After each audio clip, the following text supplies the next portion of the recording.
Rânia Entrevista. Oferecimento Bougainville, seu espaço completo para festas e lazer, em Passos.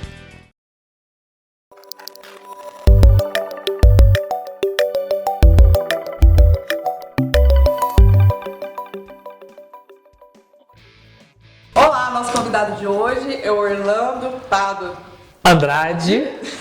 Orlandinho. É isso mesmo. Você tem uma linda história de superação e um testemunho maravilhoso para compartilhar conosco, né? Isso é verdade, Rainó. Que prazer poder estar aqui hoje aqui com você. Nós temos uma história muito grande, né, juntos, porque te conheci lá atrás, fui colega de classe da Rimara, sua irmã, desde 85, né, quando eu mudei para Passos. Mas graças a Deus, Rani, a gente vê assim que tudo que a gente vem passando, a gente entende que é para o nosso crescimento. Então, os desafios nada mais são do que uma oportunidade de melhorar. Então, Orlando, prazer é nosso recebê-lo, poder ouvir, né, compartilhar um pouco da sua história, né? Você, quando jovem, você era usuário de drogas, né? Você tinha uma banda de rock, né? Hoje você é um empresário, né? Com certeza. Fez faculdade de marketing. Marketing, Tem uma família com 2 filhas, né? Casado com a Karina. Me conta um pouquinho como que foi esse momento seu em que você decidiu largar as drogas. Na verdade é o seguinte, hoje eu me vejo assim, no melhor momento da minha vida, né? Num sentimento de completude muito grande, de realização profissional, pessoal. E eu vejo o seguinte, se não fosse pelo advento de eu ter me afastado das drogas, da escravidão das drogas, eu não estava usufruindo do que eu usufruo hoje. Mas é interessante, Rani, porque eu fui, na verdade, tipo um problem child, né? Um garoto problema. Porque eu levei muito a sério a tríade do rock and roll, sexo, drogas e rock and roll. E é interessante que todo esse período que a gente cursou, chegou um momento, sim, que eu tive que pedir ajuda. E foi interessante, depois que a gente vai conhecendo, às vezes, a palavra de Deus mesmo, e eu falo assim até para os jovens mesmo, é quando você precisar de alguma ajuda, você buscar realmente quem pode te ajudar. E no meu caso, foi o meu pai. E foi interessante que a gente vê naquela palavra de Deus, fala assim, que nenhum pai, quando um filho pede um ovo, ele vai te entregar um escorpião. E foi isso. Eu estava já com um período muito agudo mesmo, isso antes dos meus 18 anos de idade. O meu pai, eu pedi ajuda para ele e ele, graças a Deus, ele me estendeu. E interessante, meu pai, mesmo sendo a gente vindo de uma cultura, de uma matriz católica, meu pai falou assim que, poxa, não, Orlandinho, eu não vou conseguir te ajudar onde eu estou. Meu pai era ministro da Eucaristia, aí ele levou para uma pessoa que era da cidade dele, de Jacuí, mas que ele estava na Sara Nossa Terra. E foi interessante que ele me leva para lá. E tudo congruiu para o mesmo destino. Eu lembro que eu estava fazendo tiro de guerra também, e eu fui presenteado nesse dia com a pequena Bíblia dos Gideões, onde que só tinha o Novo Testamento e Salmos. E eu apaixonei, e aquilo lá foi interessante, que aquilo lá foi o grande marco na minha história, foi o primeiro recomeço. Eu costumo dizer que a vida é feita em 3 partes, começo, meio e recomeço. Eu li essa frase no Facebook. E é interessante, então foi aí seu recomeço. Foi o meu recomeço, foi interessante, porque ali eu fui tomado por uma metanoia mesmo, foi uma mudança de mentalidade. Foi ali que eu comecei, entendeu, a sonhar, a buscar meus sonhos. Eu não era um aluno ruim, mas eu também não era bom, mas eu ingressei na engenharia. Mas por causa disso eu comecei a virar um bom aluno também, buscando inspiração na palavra de Deus e buscando meu sonho, que na época era minha banda de rock. E nisso a gente vai trabalhando, que quando a gente enfrenta o desconhecido, a gente acaba vivendo o inesperado. Exercitando a fé, eu fui junto com tudo que eu ia aprendendo, eu fui trabalhando no meu sonho. Mas é interessante que o meio mesmo, eu não entendia por causa que, vamos supor, por que eu não podia, meus amigos usam droga, o outro bebe, então, mas por que eu, mesmo eu sendo cristão, não posso? E aí, mesmo assim, eu ainda fazia uso nesse momento e tal. E é interessante que nessa caminhada toda, eu consegui realizar muitos sonhos através da Mary's Band. Foi quando eu comecei a tocar, né? Estabelecer metas, objetivos. E é interessante, tudo é muito louco, porque eu fiquei tão viciado mesmo naquela pequena Bíblia, que eu achava que Salmos era do Novo Testamento. Até cheguei a discutir com um irmãozinho, um assembleiano, sabe? Mas não é não, cara. Pô, e não é. E olha só, às vezes a ignorância também é uma bênção. Porque nesse fato de poder enfrentar as coisas, a gente foi muito bem sucedido. Nesse meu primeiro projeto, que foi a Mary's Band. Eu consegui realizar muitos dos meus sonhos, tocar com as maiores bandas do mundo, Guns N' Roses. Eu estava até lembrando, esses dias eu estava fazendo ginástica, quando eu estava ouvindo Sweet Child O' Mine, e eu lembrei, eu fazendo ginástica agora, o dia que eu fui no Rock in Rio em 91, e eu vi o show lá no Maracanã, aí eu falei, cara, eu vou tocar com Guns N' Roses. E é interessante que quando a gente entra para a maior gravadora do mundo, através do nosso trabalho mesmo, fazendo o que tem que ser feito, que eu também acho que a gente não tinha um brilhantismo nenhum, mas a gente ousou só fazer o que tinha que ser feito. Não adiantava ficar em Passos, não. A gente largou tudo, foi para Belo Horizonte. Chegou lá em Belo Horizonte, nós quebramos Belo Horizonte no meio. Aí sim que veio os caras do Jota Quest, os caras do Skank, a tudo conhecer. Quem que são esses jovens aí que, poxa, estão vivendo um sonho? Porque realmente, né, quando a gente era jovem assim, aquela coisa romantizada, não existia mais, só o showbiz 1, 2, o cara que sai da sua cidade, do conforto do seu lar, para viver um sonho. Então isso também eu acho que a gente engajou muita gente lá na cidade de Belo Horizonte. E é interessante, isso tudo, eu sigo entender que era um projeto de Deus na minha vida, entendeu? Quanto tempo durou esse seu sonho aí? Olha, foi de 96 a 2001. Uhum. Então, eu vejo assim que foi um processo, tanto é que eu fazia engenharia, eu larguei, minha mãe me apoiou, meu pai não, né? Falei, você tá louco, tal, você faz um sambinha de uma nota só. Falei, que isso, pai? E é interessante, Rania, quando a gente tá tocando no Rock in Rio, assim, né? Porque foi interessante que quando a gente foi escalado pro Rock in Rio, o Rock in Rio antes era de 10 em 10 anos. Ele pegava as melhores bandas do momento. E a gente era uma desse momento, de 2001. 2001. Mas só que a gente foi escalado para o melhor dia, que era o dia 21, no dia que ia tocar também Red Hot Chili Peppers. Só que aí, mano, eu sou cara de... Não é que eu sou cara de... Eu aprendi isso, que é pedis e recebereis. Eu fui, cara, liguei para a Cláudia, que era assessora da Alice Pelegatti, que era a minha label, esposa do Roberto Frejá também, do Barão Vermelho. Falei, que isso, não vou tocar esse dia. O dia que eu vou tocar é no dia do Guns N' Roses. É meu sonho e tal. Cara, e ela atendeu meu pedido, entrou todo mundo junto para poder acontecer nesse dia. E a gente destruiu esse dia. Realizou seu sonho. Realizei meu sonho. E é interessante que nesse mesmo ano, a gente teve a oportunidade de tocar só em grandes estádios mesmo. Foi Mineirão, como que chama aquele? Mané Garrincha, 70 mil pessoas. Então esse ano foi um ano que realmente coroou a nossa carreira. Sim. Aí depois, quando que é que você decidiu, né? Você falou que decidiu largar das drogas quando você pediu ajuda pro seu pai, Orlandinho. Aí seu pai te levou, você conheceu o pessoal na Sala da Nossa Terra, e aí? Então, mas olha só que doido. Apesar de todo esse processo, né, eu vejo o seguinte, eu poderia ter chegado aonde às vezes eu queria, mas os sonhos do Senhor são muito maiores que os nossos. Entendeu? Então, a minha caminhada que eu poderia fazer em 40 dias, eu acabei fazendo ela em 40 anos, igual Moisés. Para quê? Porque ali tinha muitas coisas que eu tinha que ser tratado. Então, eu creio que até isso Deus foi maravilhoso comigo, porque Ele me propiciou a realizar todos os meus sonhos, eu entender que o tudo sem Ele é nada, mas o nada com Ele é tudo. E eu não tive problema nenhum, que em 2001... Quando a gente estava, até coloquei uma foto minha agora, com o Rodolfo Abrantes, dos Raimundos. Pus agora na minha rede social, deve fazer uns 3 dias.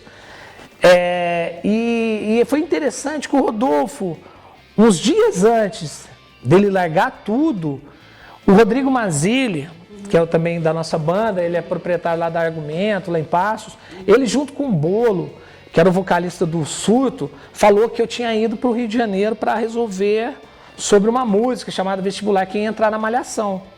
E aí o Rodolfo fala assim, poxa, o mineiro foi para lá e eu só vou enrolar ele, vão fazer ele de bobo e eu vou chutar um pau da barraca, eu já não aguento mais.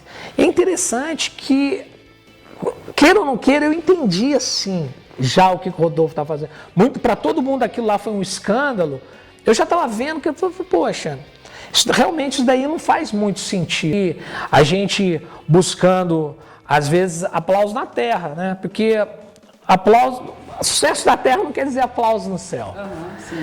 E aí eu vejo, Rania, que foi assim, foi algo já bastante pontual. Quando, 2001, eu entendo que a gente não vira fenômeno de massa, mesmo estando na maior gravadora do mundo, com o maior empresário, isso a gente podendo estar junto com o Chorão, eu ter tido uma amizade muito grande com o Chorão, do Charlie Brown. Aí que você vai vendo as coisas, como que Deus prepara mesmo, sabe?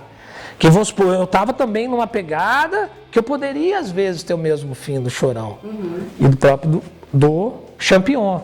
Porque depois nesse percurso, que eu posso dizer, nesse processo, eu ainda tive muitos relacionamentos com droga, saca? Entendeu? Mas é igual isso, porque o processo de conversão, ele não é rápido, né? Não, ele é um processo. Vamos supor, eu estou em conversão. Não, eu ainda estou em conversão, né? Porque, vamos supor, muitas vezes as pessoas querem me outorgar algo que não é meu. Eles querem falar assim, não, mas Orlandinho, você é cristão. Eu falei, mas então, eu sou cristão, eu não sou Cristo, brother. Entendeu? Eu não sou perfeito, eu estou em processo, eu quero melhorar. E eu acho que eu estou no caminho certo. E me conta, quem que é o Orlandinho hoje? Olha, hoje, puxa vida, eu vejo que eu sou uma pessoa muito realizada. E se você me perguntasse, qual que é o seu sonho hoje? Meu sonho hoje é viver o que eu vivo hoje pro resto da minha vida. Entendeu? Assim, a minha família, eu tenho hoje a oportunidade de almoçar junto com... Porque às vezes as pessoas acham que isso é muito... Mas não é. Você poder ter a comunhão com a sua filha, com as suas filhas, com a sua esposa. Você poder estar com a sua esposa, a mulher da sua vida. Vamos supor, a gente tem uma história super bonita. Eu entro para a Sony Music através de uma música que eu fiz para minha esposa, que chama Karina. E essa música também foi muito bem sucedida. Entendeu? Então, eu vejo que a vida que eu vivo hoje, ela é infinitamente melhor do que a vida que eu deixei para trás. E o ser humano é isso, ele trabalha com uma visão associativa. Se a vida que eu tivesse deixado para trás fosse 0,0001% melhor que a vida que eu vivo hoje, lógico que eu voltava. Mas não, a vida que eu vivo hoje é... Assim, eu não consigo explicar em palavras, porque é muito legal você poder ter uma comunhão com Deus. Ontem a gente passou por um problema muito sério, foi a perda de um jovem amigo nosso, que também é da nossa igreja. Então eu tive junto com o meu reverendo. Só que é interessante, você está ali, apesar de todas as crises que a gente possa passar, que a gente passa, o grande detalhe é a gente estar em paz. Entendeu? Então, vamos supor, todos os desafios, não importa a crise que for, mas se você estiver em paz, meu... Orlando, sua conversão foi na Sara Nossa Terra, né? Iniciou lá e hoje você está na Presbiteriana, né? Você é um calvinista. Como que foi essa sua conversão, né? Olha, é interessante porque é o seguinte, eu sou muito grato pelo Ministério Sara Nossa Terra, porque é interessante que eles atingem muitos jovens. E uma igreja precisa de jovens. Uma igreja com jovens é uma igreja em movimento. Mas acho que tem que, como que eu posso te dizer, ela tem que ser balanceada, ela tem que ter jovens e adultos, né? Onde o adulto leva o sustento para a igreja e o jovem leva o movimento. Então, eu achei que o balanceamento perfeito Foi da igreja presbiteriana, onde os pastores são muito capacitados, são pessoas que realmente a gente pode vir com embates teológicos, filosóficos, que eles vão conseguir, entendeu, nos orientar para a gente buscar a informação correta, entendeu? Então ele veio assim a calhar por causa também, eu acho que da preparação dos líderes. Orlando, voltando um pouco, eu gostaria de saber se tem um momento na sua vida assim que você destaca como assim um pior dia da sua vida. Olha, o pior dia da minha vida, mas graças a Deus foi onde que eu também falei, pô, chega. Foi um momento, olha só que interessante, apesar de tudo, né, de todo o trajeto, eu também ter vigiado. Eu lembro que eu montei uma empresa junto com meus irmãos e tal, mas só que infelizmente eu caí de novo, entendeu? Eu caí. E nisso eu comecei um abismo vindo atrás do outro. E aí eu lembro que eu fiquei algum tempo, eu fiquei fora. Eu não sou de faltar trabalho nunca, eu sempre fui muito disciplinado. Mas aí eu não fui trabalhar, meus pais ficaram todos preocupados, a Karina, todo mundo. E na verdade eu estava envolvido com droga, entendeu? E aí eu peguei minha moto, meu pai descobriu onde que eu estava e tal, eles ficaram mais tranquilos. Mas em vez de eu ir embora, eu peguei minha moto e fui para a direção de Itaú de Minas. Mas eu acho que eu estava ainda sobre o efeito da droga, assim, e eu lembro que eu fui cortar o caminhão. Quando eu fui cortar o caminhão, eu não vi que o outro caminhão estava vindo atrás. E eu lembro que eles me pressionaram, um caminhão e eu no meio. Aí eu acelerei, minha moto forte, aí eu subi naquele pontilhão, parei minha moto, e ali eu acho que foi o dia que eu falei assim, oh Deus, Pai, eu tenho tudo na vida, né? Eu realizei todos os meus sonhos, eu tenho as minhas empresas, eu tenho uma família que me ama, eu tenho um pai, uma mãe, meus irmãos, a gente combina. O Senhor me deu uma companheira. Olha o que eu estou fazendo com a minha vida. Entendeu? Então, esse dia, eu acho que foi meu outro recomeço. Pode, Orlando. Pode. Não, e foi doido, porque eu chego em casa, sabe? Eu chego em casa, aí vou para debaixo da coberta, e eu lembro o seguinte, foi muito louco, porque aí foi domingo já, aí no outro dia eu fui só cumprimentar os meninos da loja, aí fui na casa de um grande amigo meu, né? E aí esse meu amigo, velho, foi muito louco, porque ele chegou pra mim, eu pensei que eu ia lá na casa dele, ele ia passar a mão na minha cabeça. E não, ele chegou pra mim e apontou o dedo, falou assim, Orlandinho, você é retardado igual... E falou um outro amigo como foi, caraca, mano, não é possível, né? E nisso eu fui embora. Aí eu abri a palavra de Deus, no que eu abro a palavra de Deus, ele falou que eu era doente, você é retardado, você é doente. Eu abro a palavra e é tão louco, porque parece que é hoje, né? Aí a palavra de Deus falou assim, não, eu não vim para os sãos, eu vim para um doente. Aí eu falei, caraca, mano. Aí eu abro de novo. Eu acho que eu fui para Reis, se eu não me lembro. Aí quando Deus usa a boca do jumento para falar com um Balaão, não que meu amigo era um jumento, sabe? Eu falei, caraca, mano. Ele está sendo usado para falar. E nisso, olha só, Rania, nisso, tudo que parecia que estava desmoronando, tudo começou a se encaixar. Eu peguei meu carro e fui atrás do Isaac, lá do estacionamento, sabe, do Itaú? Aí eu cheguei e falei, não, Isaacão, me ajuda, cara, agora, cara. E foi massa, foi o Isaac, foi o Zetinho, o Disseu, eles começaram a cuidar de mim. Começaram a cuidar de mim, ir na minha casa. E aí foi a minha libertação. Hoje, eu queria ter te trazido o disco que eu fiz, que chama Na Rocha, eu e meu irmão. Foi quando eu completei 10 anos sem droga, sem álcool. um disco extraordinário. Não, eu vou te dar. Não, a hora que eu tava chegando, eu fiquei, cadê o disco, meu? Saca? E aí, o Rania, hoje são 17 anos limpo. Que bênção. E assim, 17 anos limpos, sem drogas, sem álcool e sem amigos inúteis. Que bom, graças a Deus. Né? Amém. Puxa, Deus é maravilhoso. Orlando, vamos então deixar um recado, né, para esses jovens que ainda estão na drogas, que não tem força para sair, porque para você sair tem que ter muita força, né, tem que ter Deus. E deixa uma mensagem para eles. Ó, eu vou falar do fundo do meu coração. Mudar é difícil, mas não mudar é fatal. Não vai ser fácil, mas é simples. Só Jesus, brother. Obrigada, Orlandinho. Foi muito bom poder te receber aqui, saber um pouco da sua história, né? Que é realmente incrível. Graças a Deus. Se Deus quiser, logo nós encontraremos, continuar mais algumas Vamos experiências, sim. compartilhar mais algumas experiências suas, né? Conte comigo, Rani. E, ó, sou um grande fã seu. O Rominho também, todo mundo, o Paulo. Obrigada, Orlando. Tá jóia? Obrigada. Tudo bom. Yeah.